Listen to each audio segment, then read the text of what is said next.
pennies in the fruit machine. Right, I think we're all live. Belinda, what's 6 minus 1? Oh, I think it's 5.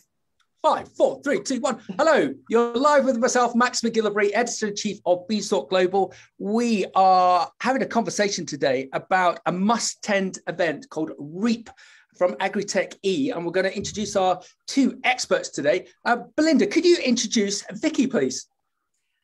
Hi, it is my absolute pleasure to introduce Vicky Foster, Dr. Vicky Foster, who is Chief Executive of the British Beet Research Organisation and all-round fantastic female leader in British AgriTech and Good Egg. Well, that worked well. Vicky, introduce Belinda. Hi, welcome to Belinda Clarke. Belinda is the heart and soul and everything that makes AgriTechE beast. She is an amazing networker. She does wonders for the AgriTech community, and she puts on some amazing events. So REAP is going to be great. Fantastic. Well, we don't need to do any more. We just Vicky, Belinda and I would just like to make comment that the fact that you're in a car park in Portugal in the sun and not in a car park in Norwich somewhere we're just ultimately so jealous, aren't we, Belinda? Definitely. It's a murky grey day here. How is it with you, Vicky? Yeah, we actually do have a little bit of sun after some heavy rain this morning. So yes, Norfolk is sunny at the moment.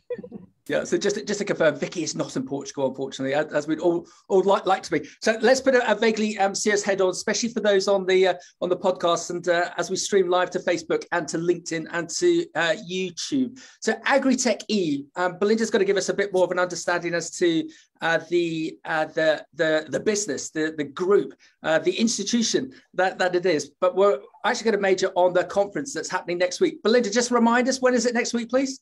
It's the 10th of November, next Wednesday. Next Wednesday. So REAP Conference 2021. And it is a must-attend event. AgriTechE is bringing together farmers and growers with scientists, technologists, and entrepreneurs to create a global innovation hub in ag tech. They're a business-focused membership organization supporting the growth of a world-leading network of innovative farmers, producers, scientists, technologists, and entrepreneurs who share a vision of increasing the productivity, profitability, and sustainability of agriculture. And the REAP 2021 virtual event is being based on imagining a world where agriculture is not constrained by time. What are the implications for ag, business models, and supply chains in a world without time constraint? Farmer, researcher, technologist, investor, prepare for time travel at REAP 2021. And I just wanted to highlight my background with AgriTechE and also with REAP. Vicky, I'm sure you're seeing the same thing, that there's, I keep on saying this in broadcast, that there's a definite gold rush in the respect of this, anything that's titled up as ag tech and the likes of vertical farming. And we're seeing such excitement with ag tech. And just to give my understanding of it, when we've done broadcasts on finance within agriculture and fresh produce, in the last recession, there were a number of funds that came running into agriculture globally because they saw it as a safe haven. In this perceived pandemic recession, we're seeing the same thing. Those funds are coming in, but not only to look at agriculture and fresh produce, but also the ancillary sectors. So I think there's probably a big driver behind this recent interest in ag tech being money. The investment community wants to get involved to see where they can be deploy their funding. And it's also starting up a number of startups with individuals that perhaps 3-4 years ago would never have got involved in this sector. So again, to gain the information as to what is happening, what's realistic, where you should be investing or where you should be creating your businesses, you do need to get well entrenched into certain groups and conferences that have actually got that messaging correct, have actually got the experts they want to hear from. So as I said, there's a number of events and conferences out there. We found that for the Belinda, how long have you been running REAP now? This is number 8 next week. I was going to say 4 or 5 years. So I think we've been to the last 4 or 5, and they've been incredibly intuitive, and the level, the quality of speakers and experts has been groundbreaking in the respect of promoting ag tech and also AgriTechE. So, but enough of me. Come on, Belinda, this is your show. To tell us tell us about REAP and tell us why you've created it, and tell us how you're presenting it this year, please. So REAP was really conceived out of an idea. Remember, back in 2014, the agri-tech world was really quite different. There'd been the announcement of the National Agri-Tech Strategy in the UK. There was a lot of excitement and ambition and hope for agri-tech, but there wasn't really much going on. So we were, I guess, one of the first agri-tech conferences in the UK. And one of the things that I was really keen to do was to start identifying the startups as you talk about. And, you know, if you look back to 2014, it was quite a different landscape then for investors. So all the way through, the Startup Showcase has been one of the kind of flagship elements of the conference. And it's been really interesting to look back over those who've appeared in previous Startup Showcases. They're now getting big money. You know, companies like Breeder have just busted 1.4 million crowdfunding. Small robot company Stable, I think, have had $43 million. PBD Biotech had a couple of million come in. So as well as that money that's coming into the newbies, the early stage ventures of 8 years ago are now really getting some big money.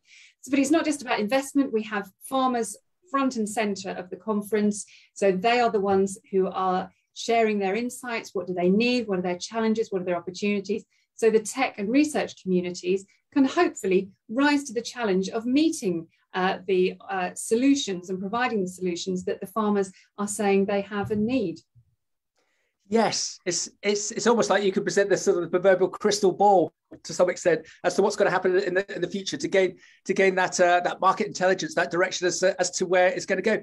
Vicky, so with your CEO hat on from the British Beet Research Organisation, you're involved with REAP. What's your involvement, please, Vicky? Yeah, so I'm chairing the SOPA session. So basically, the SOPA session is the bit that comes up at the end of the day. It's time to sit back, relax, reflect on all the presentations, the exhibitions, the networking opportunities, everything that people have been involved with during the day, and to take stock and think about, so what are the opportunities for the future? You know, where are we going? And of course, within the theme of time, when can we expect to capitalize on some of these opportunities?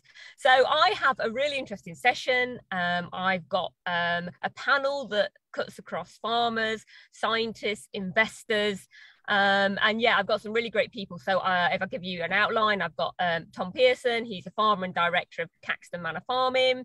I've got Matt Dobbs, the director of Stonehaven Consulting, Andrew Tewksbury, who's the head of energy and infrastructure analysis and connected intelligence for Airbus.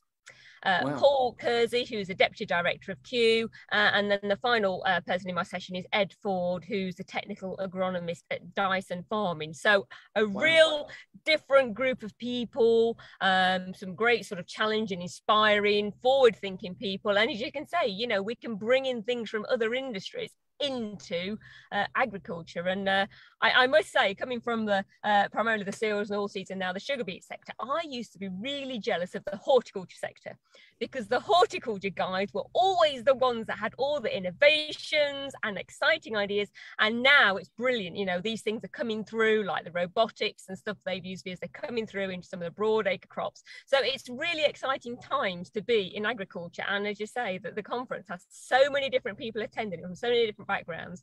Yeah, I think it's brilliant. Belinda, she's very good, isn't she? Oh, Vicky. Yeah, she's hired as our PR lady. Fantastic. Yeah, I think you ought to kick me out and just get Vicky to do this broadcast as well as the sofa session. But I love that idea of the sofa session because normally it's Vicky. What do they call it? It's normally the graveyard slot, or is that the one just after lunch? But actually, to get people to stay to the end so that all of you collectively can summarise what you've seen and what your findings are, is going to be fascinating. Vicky, if it's okay, we have a lot of graduates dialed into these broadcasts, and we love the fact that there's so many really interesting women in the sector. What's your background? You could have gone into anything. You could have gone into politics. You could have gone into sports management. How did you end up in the wacky world of farming? Well, I've always loved science. So right back from university. Science was my thing. So, and then after, doing a sort of PhD at Rothamsted Research, which is, well, one of the founding scientific places in the world to work, I just like practical science. I like science that you can be applied. All science is exciting because you don't know what's coming next. You can't predict the results, but I like things that you can do. And actually at the end of it, we can say to a farmer or a grower, change this, do this. At the end of the day, we want you to be productive. We want you to stay in business. Your business is important to the UK economy. So it's all about practical things that will keep them in business. And yes, we have to look into the future. We have to look at long-term solutions, but we also look at things across other industries and sectors that can help us, because we don't always have to be revolutionary within the sector. Actually, there's a lot of things there and a lot of technologies people just don't know about. So having platforms where you can share some of these things and people that may never normally be in a room together is, I think, how we can kind of get the best out of the system and not repeat stuff for the sake of repeating things and benefit on what's already there. Excellent. And people who are just watching this, who might be a bit 50-50 as to whether they go into the career of farming, of horticulture, whether that be the UK, overseas, you'd highly recommend a career in farming? Yeah, I mean, it's hard work, it is hard work, but I think the rewards are amazing. And actually, we need food, we need, sort of to produce, and the more we can produce ourselves in the more sustainable way by using whatever new technologies, innovations. And it's not all about looking forwards in time. Actually, we do quite a lot of looking backwards, looking back at old varieties, some of the genetics from old varieties. How can we bring that forward in today's varieties where we've got new challenges? So I think agriculture is exciting to be in, but it's not an easy ride.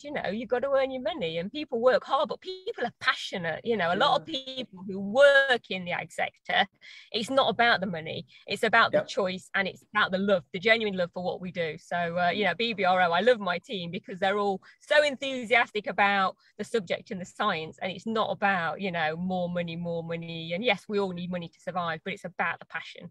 What I call it the Goldman Sachs effect. If you want to be 25, 26 and earning 120 grand, working 90 hours a week for a monosyllabic business, no offense to Goldman Sachs, or if you actually want to get into a sector where you can make a difference, especially with everything that's going on with COP26, the sustainability, and actually enjoy it, coming to agriculture, coming to farming on a global basis. Because Vicky, Belinda, what's that other expression? In a world war, a world pandemic, people have got to do one of two things: they've got to eat and they've got to clean. So if you're in either of those sectors, you're going to have a bright future. And Vicky, just go back to your sofa session. I'm sure Belinda's not thinking of this, a bit like James Corden, the British comedian out in America, and he runs around in a Range Rover with a Dell, and perhaps you could do the sofa session in your car when you're driving around Norwich. So that could be REAP 2022.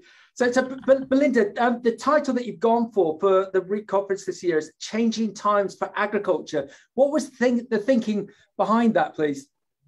So we always try and have some sort of theme for the conference.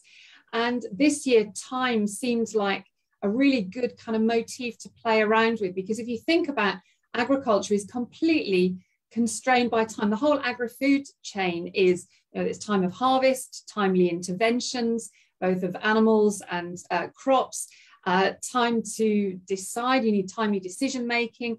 And as Vicky said, being able to bring ancestral genes out of ancestral varieties and breed them into varieties of the future or animals of the future. And who doesn't want more time in their life to get the job done or to go off and do something else?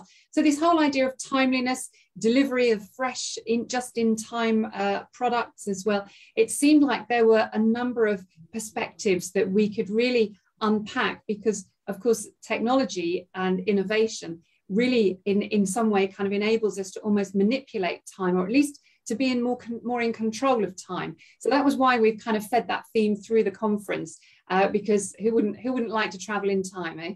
It is.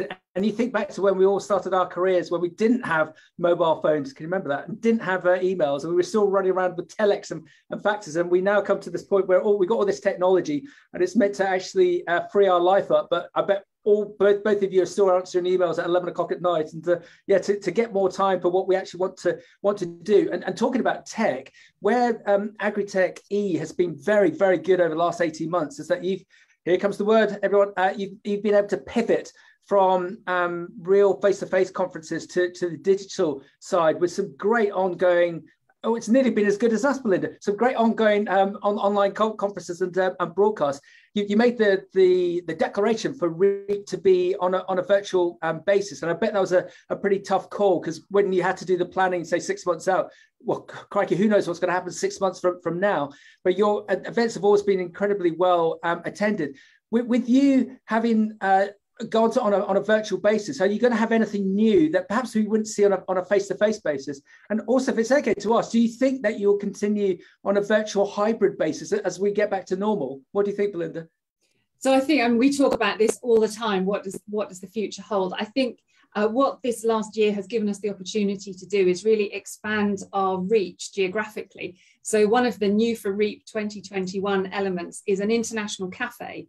So we're going to invite delegates to meet in the virtual departure lounge, and various clusters, AgriTech clusters globally, have chartered virtual flights to take REAP delegates to their markets, to their geography. So we can go to California, we can go to Research Triangle Partnership in North Carolina, going to the Netherlands, to Dubai and to Singapore, all sorts of places. And of course, that would not have been possible at REAP in real life. So the International Cafe, we're quite excited about the opportunity to bring more of the world to REAP. To your question about what does the future hold, I mean, now we know how to do this online piece and we're getting such great engagement. Of course, that will always have a role to play in the future of the way we do things.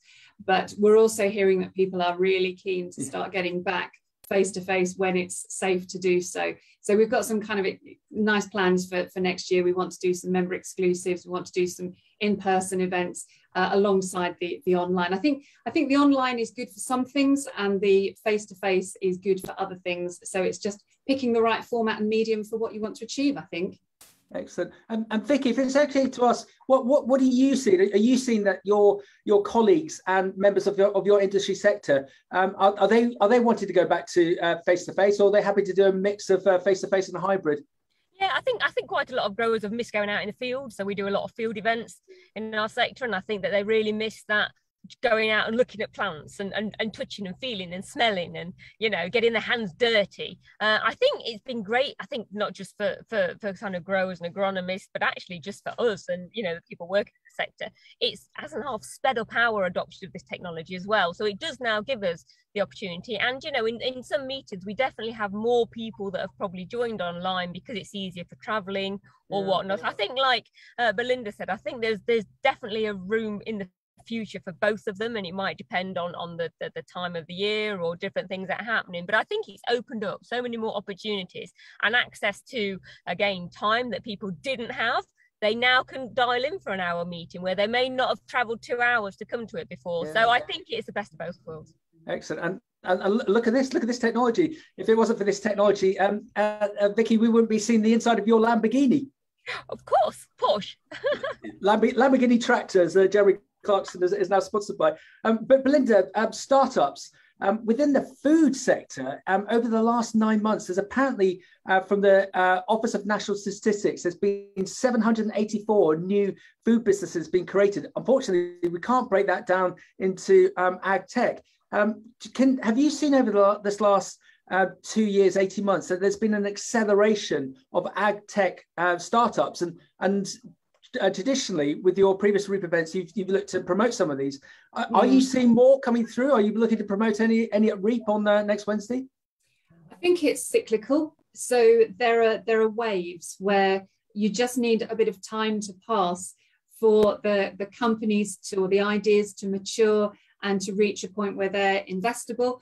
The one thing that I think has been quite catalytic is that there's been quite a lot of money around for accelerator programs. So there are some that are European-wide, there are some that are UK-based, and they issue a call to arms to anyone who's got an idea, got an early stage concept for a business, and they get a really quite well-structured program to help them shape the idea, knock it into shape, and then attract investment. And they have really been very impactful at getting these new businesses out there. So I wouldn't say 18 months, I think the last year, amazingly, considering the pandemic, has actually seen quite a lot of new businesses really start to gain traction and start to grow. So yeah, there's certainly a lot of money out there for the right investable businesses, definitely. And 18 months ago, everyone was quite worried about whether investors were just going to protect their existing investments, but I don't think that's been the case. And different models, family funds, corporate venturing, crowdfunding,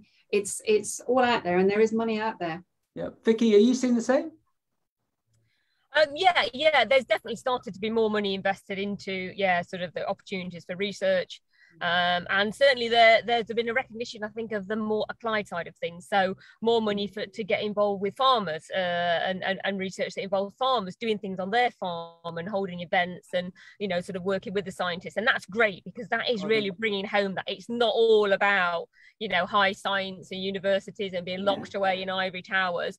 People are really seeing the importance of engaging basically with your audience and getting them involved. Farmers have some fantastic ideas, and actually now they can perhaps get a bit of support to help with some of these things is brilliant.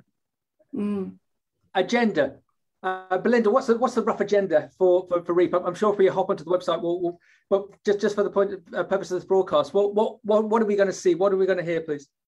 So we've got a couple of keynotes, one from the University of Cambridge about when's a good time in the 24-hour cycle of a plant to deliver your inputs, and someone from the European Environment Agency looking at the role of technology in natural capital and ecosystem services in a timely way.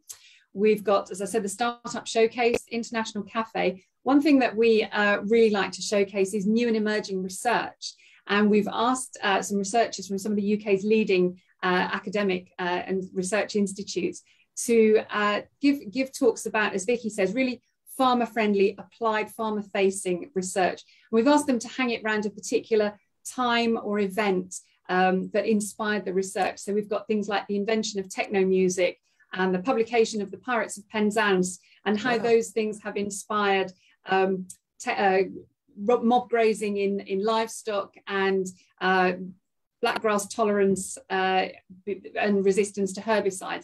So there's lots of kind of snippets of research in a hopefully really quite accessible way. And if you want to know how Tinder and Uber can help inform precision agriculture, the Emerging AgriTech session is the one to come to.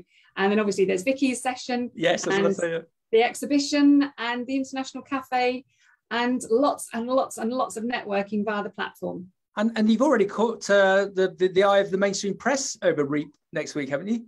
So it would appear, yes. So a number of us are out in the field tomorrow, actually, on Tom Pearson's farm for ITV. But I don't know, I think that's going out tomorrow night, and then the BBC on Tuesday. So that's all kind of exciting and just gets the word out, as Vicky said. Obviously we'd love people to come to the conference. We'd also love people to lean into agriculture from whatever their sector, bring their technology and their ideas to the industry, because that's what we need, is that fresh thinking to sit alongside the current thinking and collectively progress the agenda. Excellent. Vicky, did you get that TV invite? I didn't. No, I didn't. Obviously, I didn't have my hair done right. compared to mine. Just a bit of a spoiler alert. This event, REAP 2021, is not free. And I'm just going to say my bit about this. I think that there's such a myriad of events out there. Actually, sometimes you need to be made aware that top quality events, with the amount of organisation that's gone behind, with the likes of Belinda and Vicky and the rest of the speakers and the rest of the team involved, they put so much time and effort into this that they to actually have a cost to it, because the ROI, the return of investment that you'll get from attending, is going to far outweigh any entrance cost to it. So just be aware of that on a positive basis, that you are, I'm going to just say it, Belinda, guaranteed to get so much out of REAP 2021, and you're going to have to pay for it, and you're going to enjoy paying it because of the what you're going to see at the end of it. Belinda, how can we sign up? How can we join? How can we register? How can we pay to be involved with REAP 2021, please? So the website is all the W's, reapconference.co.uk, or via the Agri-TechE website. You can see Agri-TechE up there. So Google Agri-TechE, Google REAP Conference. It'll take you to the page, go to the tickets page, sign up, and then you'll receive all of the instructions about how to access the platform, which I think people can get onto from Tuesday afternoon. So you can start building the network, targeting the people you want to meet, sending them meeting invitations, and contact details. And presumably for those who aren't already a member of Agri-TechE, remember that they are a business-focused membership organisation. It'd be a good entry, Belinda, for them to find out more about Agri-TechE and become members. Oh, for sure, for sure. And anyone who joins now at the full rate will refund that. If they join as a member, we'll refund the difference, so they can come at the member rate should they decide to join later on. Excellent. And Vicky, just leading the witness, what's going to be the best session, do you think? Oh, it could be the soap session, because it's the end of the day and we're just all going to go away thinking, yeah, we're going to do this. We're going to do this. It's the power's in our hands. Excellent. Well done, both of you. What a powerhouse. Yeah. So REAP 2021, we've attended the last 4 or 5 years. I've videoed from there. We've got so many positive reactions from our side, from our involvement. So if you're just 50-50, just sign up. You will not be disappointed. And look at Vicky, what a powerhouse she is. Look at Belinda and her team, what a powerhouse they are. So have a look at both of the websites at AgriTechE, and look to follow Vicky with the British Beet Research Organisation, because they're groundbreaking in what they do. So just to wrap up, what's my silly one going to be today? Come on, Vicky, what's your favourite colour of tractor? Oh, I could get in trouble if I say that. I know. I'll say pink, by. and I won't get in trouble. Oh, Vicky, just say that again. She's not Belinda, she's not going to give us an answer. I'm not going to say sponsored by anyone. Excellent. Belinda, what's your favourite tractor? Oh, well, we'll all just be followed by Jeremy Clarkson. It has to be a Lamborghini then. Is that the right answer? Yeah, that's the right answer. That gets you both out of jail.